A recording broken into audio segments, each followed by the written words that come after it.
پاک پڑھیں اللہم صلی علی سیدنا شفیعنا مولانا محمد معد الجود والکرم منبع العلم والحلم والحکم وآلہ واصحابہ وبارک وسلم صلاۃ وسلاما علیک یا رسول اللہ صلی اللہ تعالی علیک وعلی آلک واصحابک وازواجک وذریاتک واہل بیتک اجمعین سبحان ربک رب العزت عما یصفون وسلام علی المرسلین والحمد للہ رب العالمین۔ الحمدللہ، تمام تعریفیں اس ذات اقدس کے لیے ہیں جو سارے عالموں کا پروردگار ہے، جس نے ساری کائنات کو پیدا فرمایا، ساری کائنات کو روزی دے رہا ہے، میدان محشر کا مالک و مختار ہے۔ یقیناً اس خدا رب ذوالجلال کا بڑا ہی شکر احسان عظیم ہے کہ اللہ سبحانہ و تعالی نے ہم اور آپ کو اپنے نبی مکرم رسول محتشم صاحب لولاک باعث تخلیق کائنات فقر موجودات تاجدار مدینہ حضرت محمد مصطفیٰ احمد مجتبیٰ صلی اللہ تعالی علیہ وسلم کی امت بابرکت میں پیدا ہونے کا اعزاز بخشا۔ الحمدللہ ثم الحمدللہ، اللہ رب العالمین نے اس فنا ہونے والی دنیا کی زندگی میں عطا فرمائی، آج تک اور اب تک بھی ہمیں باقاعدہ حیات رکھا، صحیح سالم صحت مند تندرست رکھا۔ معزز سامعین محترم، جیسا کہ قرآن مقدس کی جس آیت مبارکہ کو تلاوت کیا گیا ہے وَقُلْ جَاءَ الْحَقُّ وَزَهَقَ الْبَاطِلُ إِنَّ الْبَاطِلَ كَانَ زَهُوقًا، اس آیت مبارکہ میں اللہ رب العالمین ارشاد فرما رہا ہے، اے میرے نبی پاک صلی اللہ تعالی علیہ وسلم، آپ فرما دیجئے حق آیا اور باطل چلا گیا۔ جاء الحق وزهق الباطل، حق آیا اور باطل چلا گیا، ان الباطل کان زہوقا، کہ ایک نہ ایک دن ضرور بضرور باطل کو چھپنا ہی ہے، جانا ہی ہے، دفن ہونا ہی ہے، کیونکہ باطل زیادہ دن ٹکنے والا نہیں ہے۔ اب حق کون ہے، حق پرست کون ہے، فیصلہ تو میدان محشر میں ہوگا، لیکن نبی مکرم محمد الرسول اللہ صلی اللہ تعالی علیہ وسلم نے بتلا دیا، آپ کے آل و اصحاب نے بتلا دیا، حق خدا رب العالمین کی ذات مقدسہ ہے، حق خدا کا کلام قرآن مجید ہے، حق نبی مکرم صلی اللہ علیہ وسلم کی ذات مقدسہ ہے، حق دین اسلام ہے، حق نبی محمد الرسول اللہ صلی اللہ تعالی علیہ وسلم کی لائی ہوئی شریعت ہے۔ اس کا انکار کوئی نہیں کر سکتا، اگر کوئی کرتا ہے تو کر لے، ہمیں کوئی پرواہ نہیں ہے، کیونکہ بارہا آپ کے سامنے میں نے ذکر کیا، اللہ رب العالمین بے نیاز ہے۔ جس طرح رب العالمین بے نیاز ہے تو رب کا کلام بھی بے نیاز ہے، رب کا بھیجا ہوا نبی محمد الرسول اللہ بھی بے نیاز ہے، اور اس نبی محمد الرسول اللہ صلی اللہ تعالی علیہ وسلم کے صدقے طفیل جتنے انبیاء و رسول اس کائنات میں مبعوث ہوئے، جلوہ گر ہوئے، پیدا کیے گئے، بھیجے گئے، خدا کے نائب بنا کر، وہ بھی بے نیاز ہے، اور خدا کا دین اسلام بھی بے نیاز ہے۔ نبی محمد الرسول اللہ کی لائی ہوئی شریعت، جسے شریعت محمدی صلی اللہ علیہ وسلم کہا جاتا ہے، وہ بھی بے نیاز ہے۔ یہ شریعت محمدی کیوں کہتے ہیں؟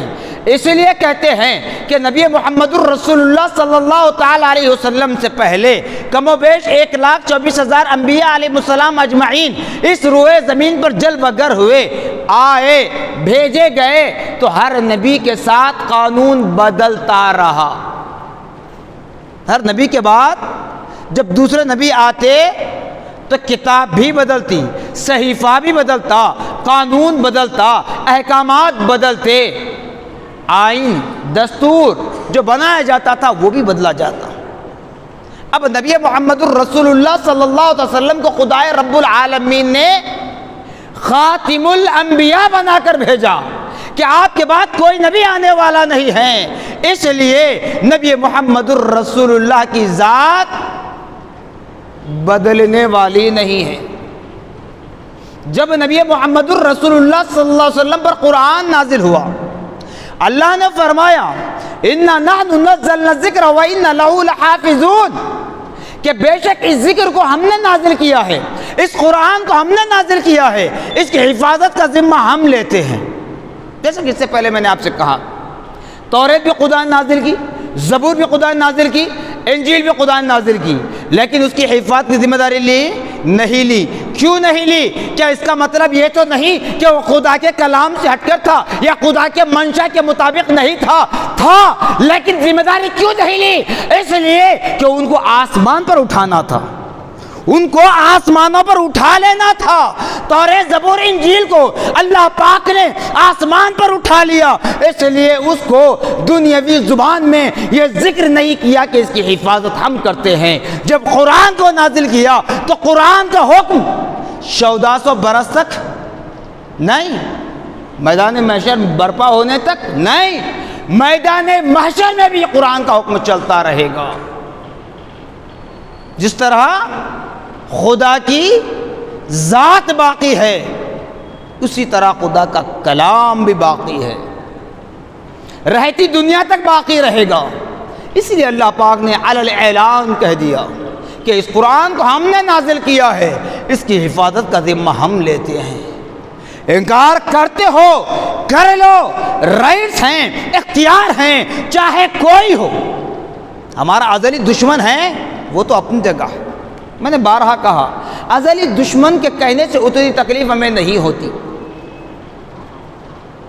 کوئی ہو ازلی دشمن جو غیر مومن ہے، اتنی تکلیف نہیں ہوتی جتنی تکلیف ایک مسلمان کا لیبل لگا کر اپنے آپ کو مسلمان کہنے والا جب اللہ کے انعام یافتگان بندوں کی شان اقدس میں گستاخی کر بیٹھتے ہیں، جب نبی محمد الرسول اللہ کی شان میں گستاخی کرتے ہیں، جب قرآن کی مخالفت کرتے ہیں، خدا کی ذات کا انکار کرتے ہیں، تو اس کی وجہ سے ہمیں تکلیف ہوتی ہے۔ مگر یاد رکھ لے اللہ نے کیا فرمایا؟ بڑے اتراتے ہو اپنی دھن دولت پر، کیا ہو؟ کبھی اپنی حقیقت کو پہچانو، کبھی اپنی حقیقت کو پہچانو۔ ساری کائنات کا ہر فرد، چاہے اس کا تعلق کسی ریلیجن سے ہو، اس کا تعلق کسی ذات پات سے ہو، انسان کیا ہے؟ ایک مٹی کا پتلا ہے، ایک مٹی کا پتلا ہے۔ جب اللہ نے تخلیق فرمائی تو کیا فرمایا؟ خلق الانسان من علق، ہم نے انسان کو جمے ہوئے خون سے پیدا کیا۔ وہ جمع ہوا خون کیا ہے؟ اگر اس کی حقیقت جان لیں تب معلوم ہوگا پھر اپنی انسانیت کیا ہے، جس چیز پر ہم اتراتے ہیں اس کا مقصد کیا ہوتا ہے۔ ارے وہ جمع ہوا خون گندا خون ہوتا ہے۔ عورت کے شکم میں، ماں کے رحم میں، ماں کے پیٹ میں جب بچہ پرورش پاتا ہے تو گندے خون سے، اسی لیے اللہ پاک نے فرمایا خلق الانسان من علق۔ اور اللہ کے انعام یافتگان بندوں کے لیے کیا فرمایا؟ پاک ہیں، وہ پاک ہیں، ہر عیب سے پاک ہیں۔ تو جہاں ہمارے لیے بتایا جاتا ہے کہ ماں کے رحم میں گندے خون سے تمہیں بنایا گیا ہے، لیکن جو اللہ کے انعام یافتگان ہوتے ہیں وہاں گندگیاں پاک ہو جاتی ہیں۔ اس کے بعد کیا فرمایا؟ ہم نے تمہیں ایک جمے ہوئے خون سے پیدا کیا، فلقتحم العقبین۔ اللہ تعالیٰ فرما رہا ہے کہ اے بندو، اب یہاں مومنین کے لیے ہے، اے بندو ہم تم کو دو راستے دکھاتے ہیں، فلقتحم العقبین، ہم تم کو دو راستے دکھلاتے ہیں، فکو رقبہ، جسے چاہے تم اختیار کر لو، یہ تمہاری مرضی ہے، جسے چاہے اختیار کر لو، یہ تمہاری مرضی ہے۔ تو ایسا ہی حال ہو رہا ہے، یہ رائٹ اسلام نے دیا ہے، اختیار دیا ہے اللہ، اس کے رسول نے، اسلام نے، قرآن نے، تب اختیار ہے آپ کا، یا رائٹس ہیں آپ کے، جو چاہے کر لے۔ لیکن بارہا ہم کہتے ہیں بد کلامی، بد زمانی، بد گمانی سے دور رہو۔ قرآن کو ختم کرنے کی بات، نعوذ باللہ، معاذ اللہ، استغفر اللہ، اعوذ باللہ، قرآن کی آیتوں کا انکار۔ اب ملعون کہتا ہے کہ قرآن من گھڑت کتاب ہے، تو ایسے ملعون سے، ایسی فکر رکھنے والوں سے میں اب پوچھتا ہوں، بتا تیری عمر 50 سال تو ہے، 50 ایئرز کا تو ہے، تو آج تک تیری عقل میں بات نہیں بیٹھی تھی، تیری کھوپڑی کام نہیں کر رہی تھی کہ قرآن غلط ہے، قرآن ایک من گھڑت کتاب ہے؟ آج تک تجھے کیوں سمجھ میں نہیں آیا؟ آج تک کیوں سمجھ میں نہیں آیا؟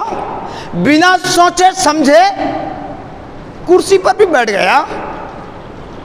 وقف کی جائیداد امانت ہے دین اسلام کی، جو خدا کی راہ میں وقف کیا جاتا ہے، اس کا ٹھیکیدار بن کے بیٹھا تھا نا؟ اس وقت یاد نہیں آیا؟ کس منہ سے بیٹھا تھا؟ کیا صورت لے کر بیٹھا تھا؟ کیا تمہارے باپ دادا کو عقل نہیں تھی؟ آج تو اپنی ناپاک زبان سے سانپ اور بچھوؤں کی طرح الفاظ ادا کرتا ہے، غلاظت نکالتا اپنی زبان سے، کہتا ہے کہ قرآن ایک من گھڑت ہے، یاد رکھ لو ابھی تو صرف کنورٹ ہوا ہے، لیکن وہ دن دیکھ لینا کہ کتے بھی اپنے منہ کا نوالہ تجھے نہیں بنائیں گے۔ عبرت کے لیے اللہ نے موقع دیا ہے، صرف کنورٹ ہوا ہے، کوئی فرق نہیں پڑتا، ایک نہیں، ہزاروں نہیں، لاکھوں اربوں چلے جائے، ہمیں کوئی پرواہ نہیں ہے۔ ہم ثابت قدم تھے، ثابت قدم ہیں، ثابت قدم رہیں گے۔ جان جاتی ہے پرواہ نہیں ہے، خون بہتا ہے پرواہ نہیں ہے۔ ارے تم باغی ہو، ہم اسلام سے بھی محبت کرتے ہیں، داعی اسلام سے بھی محبت کرتے ہیں، خدا سے بھی محبت کرتے ہیں، خدا کی ذات سے محبت کرتے ہیں، خدا کے کلام سے محبت کرتے ہیں، خدا کے انعام یافتگان بندوں سے بھی محبت کرتے ہیں، اہل علم کی ہم تعظیم کرتے ہیں۔ حد تو یہ ہے کہ ہم جس وطن میں رہتے ہیں اس وطن سے بھی محبت کرتے ہیں، بلکہ یوں کہوں کہ ہمارے ملک پیارے ہندوستان کی ہم محبت کرتے ہیں، اس لیے جب ہم زمین میں بھی جاتے ہیں تو پاک و صاف ہو کر جاتے ہیں۔ رے نادان،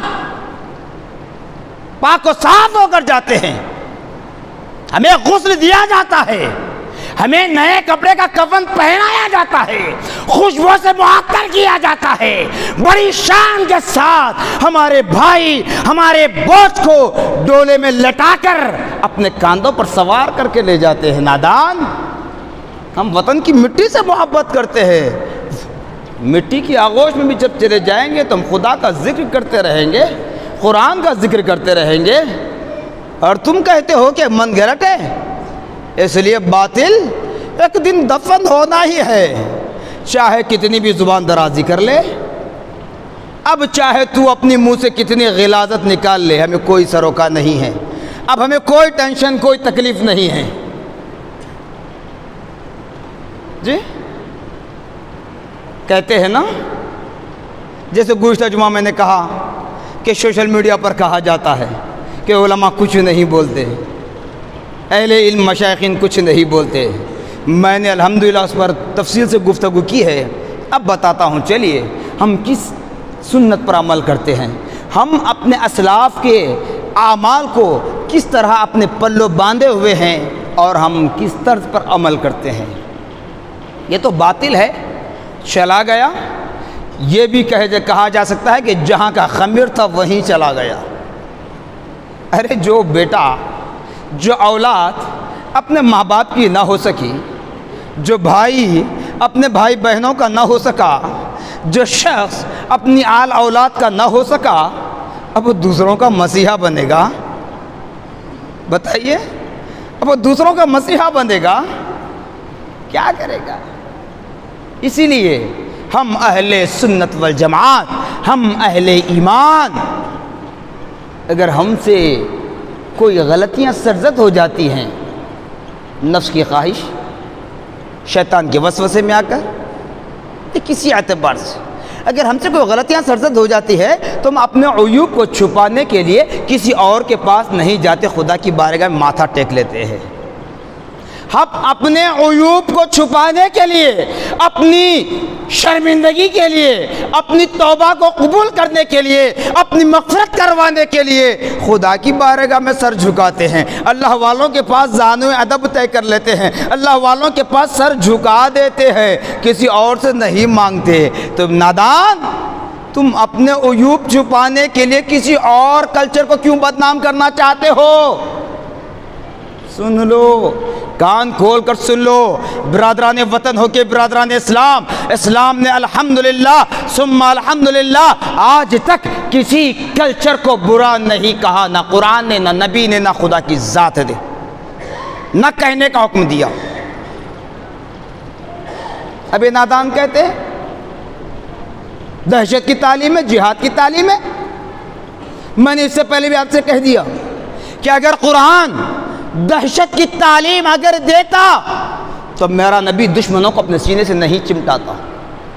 اگر قرآن لڑائی جھگڑے کی تعلیم دیتا تو جب میرے نبی راستے سے گزرتے یہودن عورت کچرا ڈالتی، آمدن نبی کے گزرتے وہ تو کچرا نبی کے جسم مبارکہ پر ڈالتی۔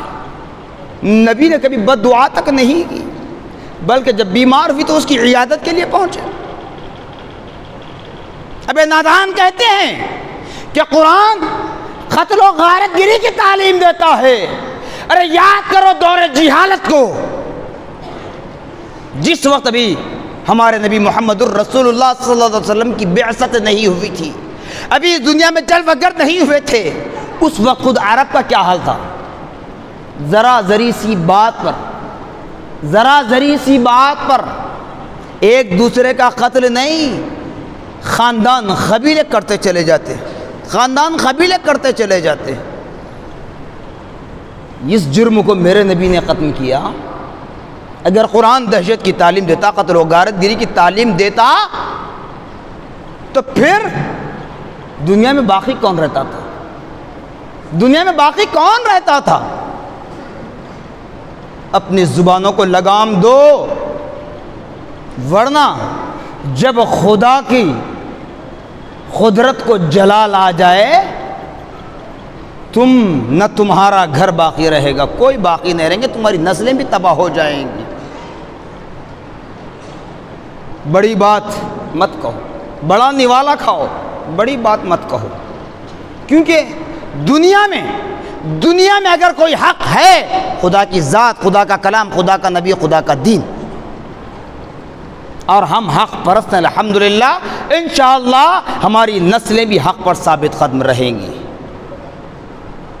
اور ہمارا طرز عمل جو خاموش ہم نہیں ہیں، ہم تو آواز بلند کر رہے ہیں۔ صرف سڑکوں پر نکلنا، یہ احتجاج کرنا، یہ بڑی بات نہیں ہے۔ سورہ فیل کو آپ پڑھیں، سورہ فیل کی تفسیر کو آپ پڑھیں، الم تر کیف فعل ربک باصحاب الفیل، جو دوسری آیت میں نے پڑھی، کہ کیا تم نے نہیں دیکھا فیل والوں کے ساتھ کیا ہوا؟ فیل عربی لفظ ہے، کہتے ہیں ہاتھی والوں کے ساتھ کیا سلوک کیا گیا۔ اب رہا بادشاہ ظالم، جس کے سامنے کھڑے رہ کر بات کرنے کی ہمت کس میں تھی؟ متولی کعبہ، میرے نبی کے دادا حضرت عبد المطلب رضی اللہ تعالیٰ عنہ، آپ کھڑے رہے، مقابلہ کرتے رہے، مقابلہ ہوتا رہا، لیکن ایک دن ابرہہ غفلت میں آ کر حضرت عبد المطلب رضی اللہ تعالی عنہ کی بکریوں کو اپنے قبضے میں لے لیا، ان بکریوں کے ریوڑ کو اپنے قبضے میں لے لیا اور کہا کہ اے عبد المطلب، تمہاری بکریاں میرے قبضے میں ہیں، اب کیا کرو گے؟ چھڑاؤں گا۔ حضرت عبد المطلب رضی اللہ عنہ نے ان بکریوں کو چھڑا لیا۔ اس کے بعد کیا ہوتا ہے؟ ابرہہ ہاتھیوں کے ساتھ، ہاتھیوں کا لشکر ہے، فوج ہے، پوری لشکر کے ساتھ آیا۔ کیا کہا کہ اب میں خانہ کعبہ کو ڈھا دوں گا۔ یہ ملعون قرآن کی مخالفت کرا، یہ ملعون نبی کی مخالفت کیا۔ اس سے پہلے اس کا باپ ابرہہ خانہ کعبہ کو ڈھانے کے لیے آیا تھا۔ حضرت عبد المطلب رضی اللہ تعالیٰ نے فرمایا، نادان، تیری بھلائی اسی میں ہے کہ تو یہاں سے واپس چلا جا امن سلامتی کے ساتھ۔ اگر تو اپنی حرکت سے باز نہ آئے گا تو پھر دیکھ تیرا انجام کیا ہوگا۔ وہ ماننے کے لیے تیار نہیں تھا، کیونکہ دشمن اڑا رہتا ہے، اس کا مقصد پورا کرنا چاہتا ہے، لیکن میرا رب جانتا ہے دشمن کو اس کے مقصد میں کامیاب ہونے ہی نہیں دیتا۔ کیسے نہیں ہونے دیتا؟ حضرت عبد المطلب رضی اللہ تعالیٰ عنہ نے جتنا سمجھانا تھا، جتنا بولنا تھا، جتنا مقابلہ کرنا تھا کر لیے، سمجھا دیے، سمجھنے کی طرف مائل نہیں ہوا، تو فوراً آپ نے خانہ کعبہ میں گئے۔ بتاؤ کس کی ہمت ہوتی ہے ایسی؟ آج زبانیں ہماری بہت لمبی لمبی کھل جاتی ہیں، دراز ہو جاتی ہیں، بہت بڑی بڑی باتیں کہہ دیتے ہیں، لیکن دشمن کا جرمٹ ہے، خانہ کعبہ کا گھیراؤ کیا گیا ہے، ہاتھی کا فوج، ابرہہ کی فوج۔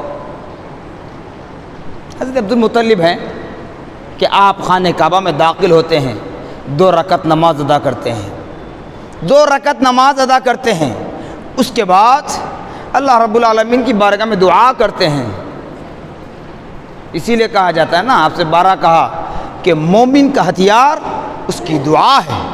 مومن اپنے مد مقابل سے، اپوزیشن سے، مخالف اسلام، مخالف قرآن، مخالف نبی سے مقابلہ کرنا ہے تو اس کے پاس اس کا سامان نماز ہے۔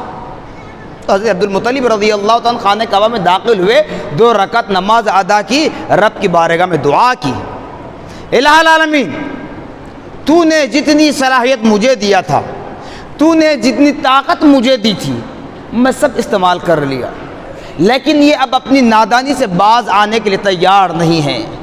مولا تو اس کا انتقام فرما، اس کا انجام دیکھ، اس کا بدلہ لے لے۔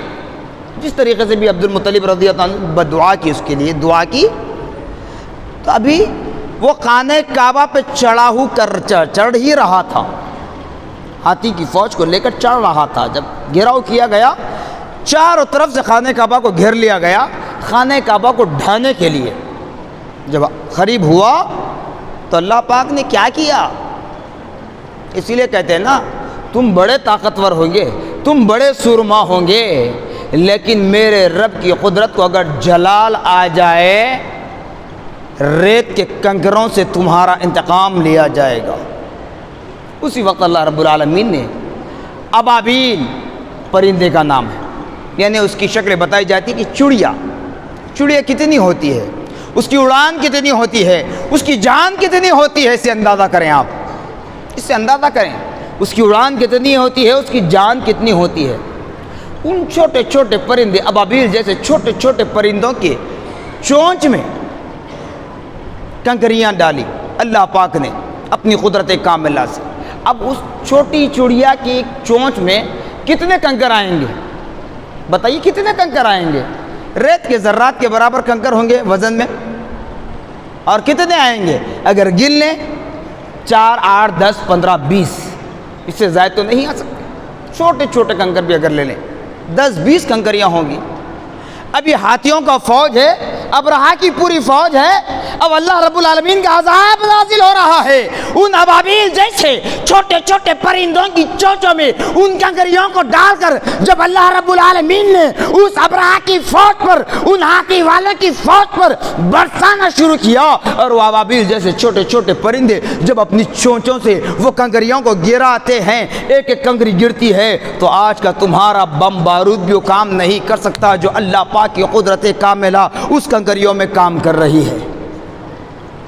وہ ابابیل جیسے چھوٹے چھوٹے پرندے جب اپنی چونچوں سے کنکریاں گرا رہے ہیں، ابرہہ اور اس کی فوج اور ہاتھی سارے کے سارے اسپاٹ پر بے ہوش بلکہ مر رہے ہیں، خاک میں مل گئے۔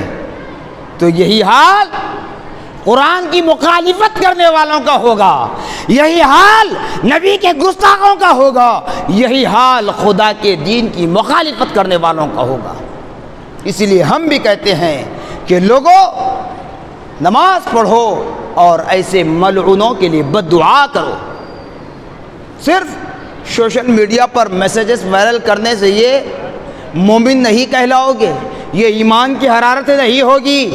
ایمان کی محبت، ایمان کا جذبہ، ایمان کی حرارت وہ ہے جب تم خدا کی بارگاہ میں ماتھا ٹیکیں اور خدا کی بارگاہ میں ایسے ملعونوں کے لیے بد دعا کریں، اس وقت تمہاری ایمان کا جذبہ اور بھی زیادہ ہو جائے گا، تمہارے محبت ایمان میں اور بھی اضافہ ہو جائے گا۔ تو یہ نادان کرتے ہیں، کرنے دیجئے انہیں بدکاریاں۔ اسی لیے کہا گیا نا، خزانے کو دفن کیا جاتا ہے، خزانے کو دفن کیا جاتا ہے۔ تو مومن خدا کی نعمتوں کا ایک خزانہ ہے، اسی لیے ہم کو دفن کیا جاتا ہے۔ کیوں؟ کہ ہمیں دوبارہ زندہ کرنا ہے، اللہ پاک کی بارگاہ میں حاضر ہونا ہے، نبی کے قدموں میں پہنچنا ہے، رب کے عرش تک پہنچنا ہے، اسی لیے ہم کو دفنایا جاتا ہے۔ اور اسی لیے ہم آج تک کسی جھاڑ سے نہیں مانگا، کسی در و دیوار سے نہیں مانگا، ہم نے مانگا ہے تو خدا کی بارگاہ میں ماتھا ٹیک کر، خدا کے انعام یافتگان بندوں کی بارگاہ میں دل جھکا کر، ہم نے اپنے آپ کو وہاں ٹیک کر مانگا ہے۔ کسی در و دیوار، کسی چاند و سورج، کسی آگ اور پانی، درخت کو ہم نے اپنا معبود نہیں سمجھا، کیونکہ ہم حق پرست ہیں، تم باطل پرست ہو، اس لیے باطلوں کے ساتھ تم اپنا کڑ بندھن باندھ رہے ہو۔ کب تک اپنے عیوب کو چھپانے کے لیے کسی اور کے کلچر کو کیوں بدنام کرتے ہو؟ ذرا عقل کے ناخن لو، ہوش میں آ جاؤ۔ برادران وطن بھی اس بات سے متفق نہیں ہیں۔ آپ دیکھ لیں، اب تک دیکھ رہے تھے، اب دیکھ لیں سوشل میڈیا کو بھی، برادران وطن بھی اس کی مخالفت کر رہے ہیں کہ یہ ہمارے دھرم کو بدنام کرنے کے لیے آیا ہے۔ کیوں؟ غیر مسلم بھائیوں میں بھی کئی ایسے ہیں جو قرآن کی تعظیم کرتے ہیں۔ بلکہ ایک بات بتا دیتا ہوں آخری،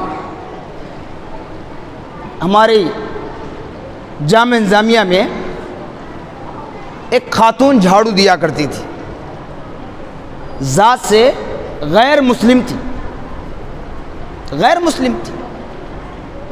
اب مدرسہ ہے، جامعہ ہے، بورڈنگ میں جھاڑتے جھاڑتے اب لائبریری میں جھاڑنے کا ٹائم ملا، فلاں ہوا، تو ہوتے ہوتے اس کے 2 بیٹے تھے، وہ دونوں بیٹے بھی زندہ ہیں، اس خاتون کا انتقال ہوا، دونوں بیٹے زندہ ہیں، لیکن ایک بیٹے نے جب لائبریری میں جھاڑو جھاڑنے کی ذمہ داری اس کو دی گئی تو پہلا دن جب جھاڑو جھاڑنے کے لیے آیا، جب لائبریری میں کتابیں ہوتی ہیں، قرآن پاک ہوتے ہیں، تو ادب و احترام کے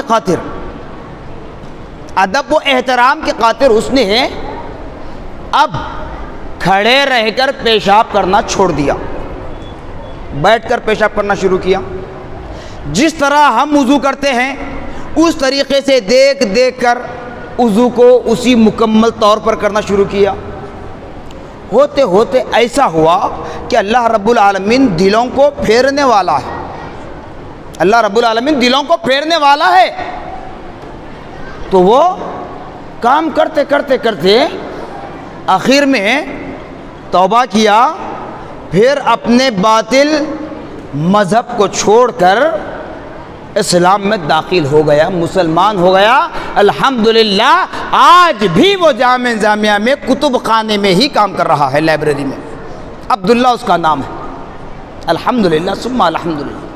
تو اللہ جس کو ہدایت دینا چاہتا ہے اس کو ایسے ہدایت دیتا ہے کہ اس کی زندگی پلٹ جاتی ہے، اور جس کو گمراہ کرنا چاہتا ہے وہ ایسے گمراہ ہوتا ہے کہ گمراہ ہو کر بھی ذلیل ہوتا ہے، گمراہ ہوتا ہے، جاتا ہے عزت کے ساتھ، لیکن وہ سامنے عزت دی جاتی ہے، پیچھے اس کی پوری ذلت اور رسوائی ہوتی ہے۔ اسی لیے آج وہ غیر مسلم بھائی بھی اس کو نشانہ بنا رہے ہیں کہ یہ اب ہمارے دھرم کو بھی بدنام کرے گا۔ ہم اگرچہ کہ اسلام نہیں لائے مگر قرآن کی ہم تعظیم کرتے ہیں۔ دانشور غیر مسلم بھائیوں کو دیکھیے آپ، جو ریسرچ اسکالر ہوتے ہیں، جو بڑے بڑے مذہبی رہنما ہوتے ہیں، ان کو دیکھیے، وہ کہتے ہیں کہ ہم اسلام تو قبول نہیں کیے لیکن قرآن کو جب پڑھتے ہیں، جب ہماری مذہبی کتاب کو پڑھتے ہیں، بالکل من عن تقریباً جملے، تقریباً الفاظ وہی ملتے جھولتے ہیں۔ پھر جب ہم نے اپنے مذہب کی کتاب لکھنے والے آتھر، رائٹر، معبود کی ہسٹری کو پڑھا، ریسرچ کیا، تو معلوم ہوا کہ انہوں نے بھی قرآن سے ہی اس کا حصہ لیا ہے، نبی محمد الرسول اللہ صلی اللہ علیہ وسلم کی زندگی کا حصے کو لیا ہے، نبی محمد الرسول اللہ کی شان کو بیان کیا گیا ہے۔ اب یہ نادان جو مسلمان کا لیبل لگا کر کہتے ہیں کہ قرآن غلط تھا، غلط ہے، ارے نادان تو غلط ہے اس لیے چلا گیا، کون نکالا تجھے؟ کسی نے گلہ پکڑ کر تو نہیں ڈھکیلا۔ انٹرویو دیتے ہوئے کہتے ہیں کہ مجھے اسلام سے نکالا گیا، ارے کہنے والے کہتے ہیں، توبہ کا دروازہ تو کھلا ہے نا، خدا کی بارگاہ تو کھلی ہے، لاکھوں کروڑوں مفتیوں نے اگر تجھے فتویٰ دیا، خدا کی رحمت کا جب تو انکار نہیں کر رہا ہے، خدا پر تجھے بھروسہ ہے، خدا کی مغفرت ہوتی ہے، تجھے معلوم ہے، تو خدا کی بارگاہ میں دروازہ کھٹکھٹانا تھا، وہاں توبہ استغفار کر لینا تھا، کیوں اپنے آپ کو کنورٹ کر لیا؟ اب بتا کون ہے؟ تو معلوم ہوتا ہے کہ بالکل تیرے اندر پوری شیطانیت اتر چکی ہے۔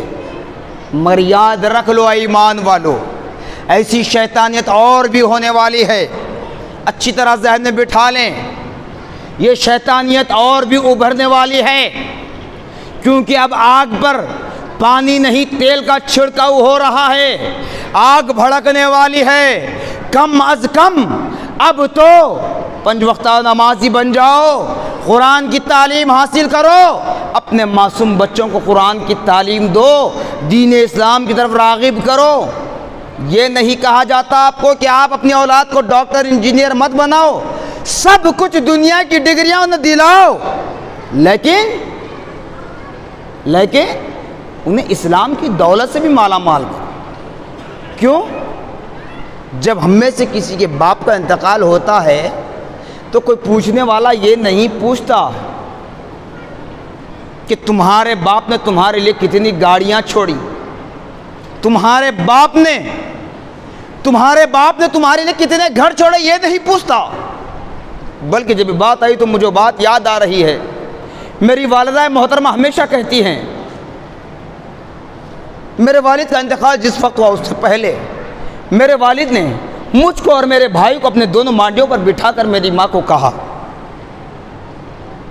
کہ دیکھو، دنیا میں دولت نہیں پوچھی جاتی، دنیا میں بلڈنگ گاڑی نہیں پوچھی جاتی، دنیا میں یہ پوچھا جاتا کہ کتنے بیٹے ہیں، کتنے بچے ہیں، وہ کیا کر رہے ہیں، یہ پوچھا جاتا ہے۔ لہذا تم اپنے بچوں کو دینی تعلیم میں ڈالنا، اسلام سے جوڑے رکھنا۔ یقیناً وہ چیز آج سمجھ میں آ رہی ہے، بچپن سے میری ماں کہتی لیکن سمجھ میں نہیں آتا تھا، آج یہ حالات پیدا ہو رہے ہیں تو بات سمجھ میں آئی۔ تو اسی طرح میرے استاد محترم مفتی خلیل احمد صاحب قبلہ پرسوں ایک ہمارے مدرسے کے سالانہ جلسے میں تقریر کرتے ہوئے کہا کہ یہ نہیں پوچھا جاتا کہ باپ کتنی گاڑیاں رکھا، یہ پوچھا جاتا کہ اولاد کتنی ہے، کس قابل ہے، کیا کر رہے ہیں، یہ پوچھا جاتا ہے۔ تو لہٰذا اب ہماری ذمہ داری بنتی ہے ایمان والوں، خدا را اس دھن دولت کو، اس عیش و آرام کی جگہ کو ایک دن خیر آباد کہنا ہے، چھوڑ کر جانا ہے۔ پچھلے 2 سال سے کورونا وائرس کا نام تھا، اب ایک اور نام دیا گیا، اس کا تلفظ کچھ اس طرح ہے کہ تمہاری زبانوں پر رٹانا چاہتے ہیں، لیکن یاد رکھ لیں اس کو صحیح انداز میں ادا کریں۔ او مائکرون، اس میں لفظ جو آ رہا ہے اس کو آپ دیکھ لیں جی۔ تو یہ بیماریاں یہ کیا ہیں کیا نہیں ہیں، خدا رب العالمین بہتر جانتا ہے۔ کتنی اموات ہو رہی ہیں، اب تک سڑک حادثہ تھا، قتل و غارت گری تھی یا پھر بیماری تھی، لیکن اب کون کب کیسے مر رہا ہے پتہ نہیں ہے۔ لاک ڈاؤن کے وقت میں کورونا وائرس کے نام پر کتنی اموات ایسے ہوئیں جن کو غسل نصیب نہیں ہوا، کفن نصیب نہیں ہوا، خبریں نصیب نہیں ہوئی، ان کی صحیح طریقے سے تدفین عمل میں نہیں آئی۔ خدا را اب تو اپنے آپ کو سدھار لیں، حالات نازک ہوتے جا رہے ہیں، نہ جانے آنے والے دنوں میں اور کیسے حالات پیچیدہ ہوں گے۔ تو لہذا کم از کم اب تک کی زندگی جو دنیاوی طور پر ہم نے عیش و آرام میں گزاری ہے، خدا را اللہ اس کے رسول کا واسطہ اب اپنی زندگی کو خدا اس کے رسول کے لیے، ایمان کے لیے، خبر کی اندھیری زندگی کو روشن بنانے کے لیے، میدان محشر کی کامیابی کے لیے زندگی گزارنے کی کوشش کریں، قرآن کی تعلیم حاصل کریں، قرآن کو سمجھنے کی کوشش کریں، اور اپنے ان معصوم نونہال بچوں کو جو اسکول میں پڑھ رہے ہیں، کالج میں پڑھ رہے ہیں، یونیورسٹیوں میں پڑھ رہے ہیں، ان کو قرآن کی تعلیم دیں، قرآن سمجھنے کی فکر ان کے اندر پیدا کریں۔ اگرچہ کہ ہم نے قرآن نہیں پڑھا، قرآن نہیں سمجھا، قرآن کی تفسیر کو ہم نے نہیں پڑھا، لیکن ہم اپنے بچوں کو پڑھا لیں تو یقین جانیے اللہ کی ذات سے امید ہے کہ جب ہم نے عمل نہیں کیا، لیکن جب ہم ایسی تلخ باتوں کو سن کر خوف خدا ہم اپنے دلوں میں پیدا کر کے اپنی معصوم نسلوں کو جب قرآن کی تعلیم دیں گے، دین اسلام کی تعلیم دیں گے، جب معصوم بچے قرآن کی افہام و تفہیم کو سمجھ جائیں گے، قرآن کی تفسیر کو سمجھ جائیں گے، اسلام کی حقیقت کو سمجھ جائیں گے، خدا اس کے رسول کی حقانیت کو جان لیں گے، اسلام کی سچائی کو جان لیں گے، تو یقین جانیے ہمارے لیے بھی مغفرت کا ذریعہ ہوگا، ہماری بھی مغفرت ہو جائے گی۔ خدا را اللہ اس کے رسول کا واسطہ ہمارے بچے بڑے بڑے ڈگریاں تو حاصل کر رہے ہیں، بلکہ میں یوں بھی کہوں، برا مت مانیے، کیونکہ میں نے جو دیکھا ہر جگہ یہ بات کہتا ہوں کہ بعض اکثر نوجوان ہمارے بھائی ایسے بھی ہیں جو آج تک ہمیں قرآن پڑھنا نہیں جانتے۔ کوئی شرمندگی کی بات نہیں ہے، بھلے وہ وقت نہیں آیا تھا ہوگا، یا ہمارے والدین نے ہمیں نہیں پڑھایا تھا ہوگا، یا ہماری عقل ٹھکانے پر نہیں آئی تھی ہوں گی، لیکن آج تمہارے اسلام کے مخالفت میں آواز اٹھائی جا رہی ہے، تمہارے قرآن کی مخالفت میں آواز اٹھائی جا رہی ہے، تو خدا را ہمیں قرآن کو سمجھنے کی ضرورت ہے۔ آج بھی ہمیں موقع ہے کہ اپنے مسجد کے امام صاحب، مؤذن صاحب، یا محلے کے کسی مدرسے میں جا کر کسی عالم کو پکڑ کر قرآن کی تعلیم حاصل کریں، پھر جب قرآن کا دور مکمل ہو جائے تو پھر قرآن کو سمجھنے کی کوشش کریں، تو ایسے نادانوں کو ہم جواب دینے کے قابل رہیں گے۔ اللہ اس کے رسول کا واسطہ اس بات کو اچھی طرح ذہن میں بٹھا لیں کہ اسلام حق مذہب ہے، ہم حق پر ہیں۔ اگر کہیں کبھی کسی وقت کوئی ایسا موقع آ جائے کہ سر چھپانے کے لیے سایہ نہ ملے، جسم ڈھانکنے کے لیے کپڑا نہ ملے، پیٹ کی بھوک کی تمازت کو برداشت کرنے کے لیے کھانے کا دانہ نہ ملے، روٹی کا ٹکڑا نہ ملے، پانی کا قطرہ نہ ملے، کوئی پرواہ نہیں ہے، لیکن دین اسلام سے منہ کو نہ پھیرے، نبی کی شریعت سے منہ نہ پھیرے، قرآن سے اپنا رشتہ نہ توڑے، چاہے لاکھ آفات و بلیات ہم پر نازل ہو جائیں، لیکن قرآن سے نبی سے، خدا کے دین سے، خدا کی ذات سے اپنے منہ کو نہ پھیریں، بلکہ اسلام پر ڈٹے رہیں، ثابت قدم رہیں، کمر بستہ رہیں اور 5 وقتہ نماز کی پابندی کریں، قرآن پاک کی تلاوت کریں۔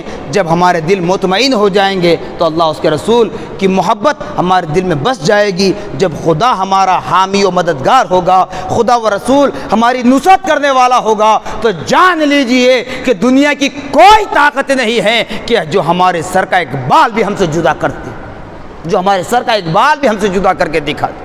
تو اس لیے اپنے خدا کو راضی کرنے کی کوشش کریں۔ خدا ہمارا حامی، نصرت و مددگار ہے، ہماری مدد کرنے والا ہے۔ جزاکم اللہ خیرا جزا، وآخر دعوانا ان الحمد للہ رب العالمین۔ سنت ادا فرمائیں۔